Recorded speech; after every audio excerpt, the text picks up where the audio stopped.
মাসিমা দেখি যান, আপনার উনি নিজেই পাঁচড়া নিয়ে এসছেন। আচ্ছা দেখি তোমার কি জাতের পাঁচড়া দেখে এবার জগবন্ধু মুখটা একবার দেখা দরকার। যদি উগ্রপন্থী টন্থী হয় পাঁচড়া, মানে আপনার কোনো ছোঁয়াচ টোঁয়াচ লেগেছে কিনা, আর কি জাতের পাঁচড়া।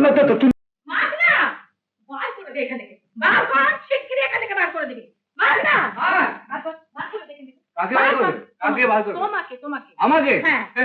হ্যাঁ মাসিমা, হ্যাঁ এমন একটা ভাব দেখাচ্ছেন যেন আপনি আমাকে চেনেন না, কখনো দেখেননি। হ্যাঁ এটা কি কি ব্যাপারটা, কি কি হলো আপনার? কি ব্যাপার? কিছু নয়, এই ধাক্কা দিয়ে বার করে। আমি যাবো না। কি যাবে না? না আমি যাবো না। এই চল গায়ে মাথা, গায়ে হাত দেবেন না, গায়ে হাত চলুন। ঠিক আছে, তুই গায়ে হাত দেবেন একদম। আরে চলুন না। এখন মাসিমা গায়ে হাত দিচ্ছে কিন্তু খুব খারাপ হয়ে যাবে। বেরোন বেরোন বেরোন বলছি না। মাসিমা মাসিমা এটা এখন গায়ে হাত দিচ্ছে, আমি হাত দিলে কিন্তু নিকুচি করেছে। এটা বাড়ির বৈঠক না, এখানে পাবলিকের ঢোকার রাইট আছে। আমাদের অনাথের প্রেসিডেন্ট কি খামানে কেমন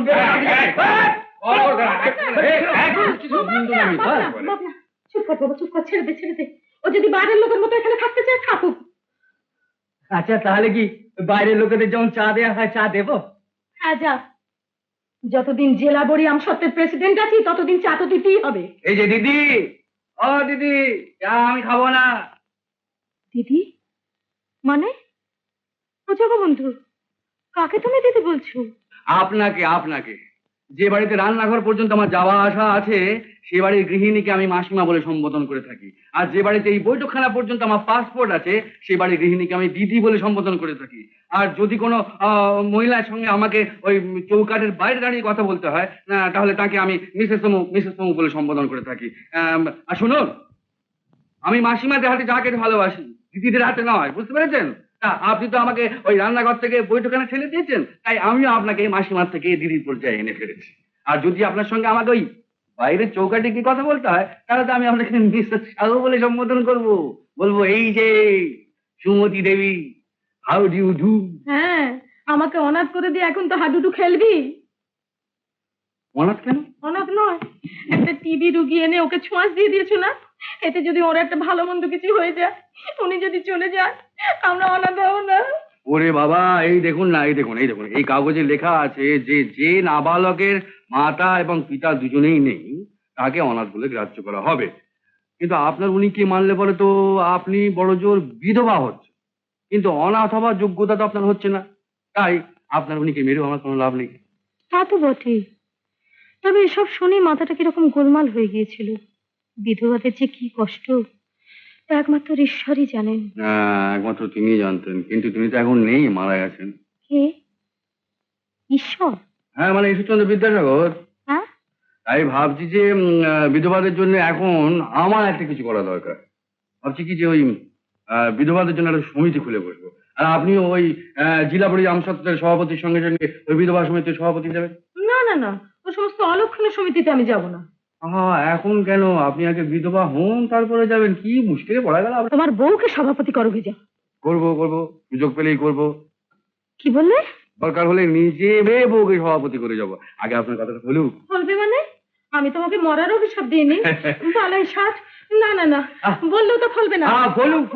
ও দিদি ভাই, আরে আপনার অভিশাপ আমার কাছে আশীর্বাদের মতো। সেই অন্ধমন্দির অভিশাপে দশরথ যেমন বাপ হয়েছিল তেমনি আপনার অভিশাপে আমার বউ হবে। ও দিদি গো দিদি। এখন চৌকাঠ পেরিয়ে ভেতরে, এখন তো দিদি বলা চলবে না। মাসিমা, ও মাসিমা, আপনি কখন এলেন? তুমি রাত থাকতে আমার বাড়িতে ঢুকেছো কেন? কি আশ্চর্য, আপনি মর্নিং ওয়াকে বেরোবার পরে আমি এখানে এসেছি, কাজে মর্নিং এসেছি। আর তাছাড়া সেই কথা ছিল না যে ওই প্রপোজ অনাথ আশ্রমে সেই নিয়ম কানুনের কাগজপত্র। আমার এখন একদম সময় নেই, বুঝলে? তুমি এখন যাও প্লিজ যাও। আমার এখন মানে এই সমস্ত আশ্রম ফাশ্রম। ঠিক আছে, আমি যাচ্ছি, কিন্তু মাসিমাকে আপনি কি বলেছেন? বলেছেন যে ছোঁয়াচে রোগীর ছোঁয়াচ লেগে ছোঁয়াচে রোগে আপনি মারা যাবেন, আর মাসিমাকে অনাথ করবেন। হ্যাঁ বলেছি, হয়েছে কি? না, এটা আপনার বাতিক, এটা আপনার ত্যাগ করা উচিত।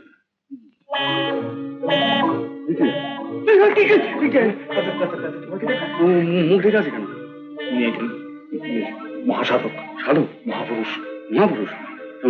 মহাপুরুষ লোক তো মুখ ঢাকে না সাধুবাবু, ঢাকে শয়তানরা। আর এসপি সাহেব মানে পুলিশের বড় সাহেব কি বলেছেন জানেন তো? বলেছেন যে আজকাল যত সব ওই ওই চোর চোর চোর চোর খুনে ডাকাত বদমাইশ এমনকি উগ্রপন্থী পর্যন্ত এরকম সব সাধু সন্ন্যাসীদের বেগ নিয়ে ঘুরে বেড়াচ্ছে। সন্দেহ হলে খবর দিতে বলেছে। আপনি মুখটা ভালো করে দেখে নিন না একবার। মুখ আচ্ছা তাহলে আমি দেখছি।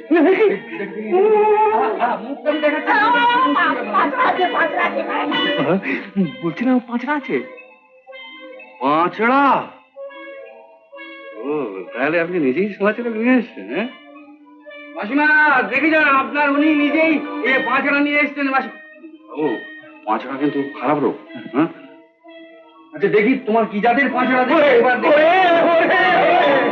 জগবন্ধু জগবন্ধু মানে ব্যাপারটা কি? পাঁচরা হচ্ছে মানুষের নিজস্ব ব্যাপার। ও যদি দেখাতে না চায় তুমি তো জোর করতে পারো না।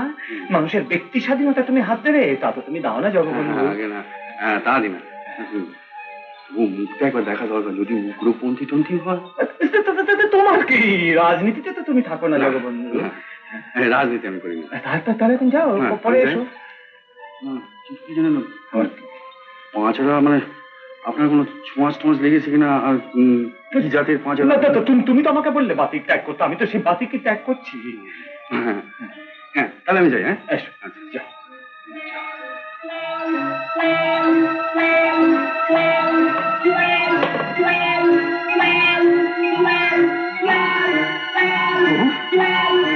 সামলে নিয়েছি। হ্যাঁ আচ্ছা শাহবাবু, আমরা ভয় পেলাম কেন বলুন তো? আমরা তো এখন কোনো অন্যায় করিনি।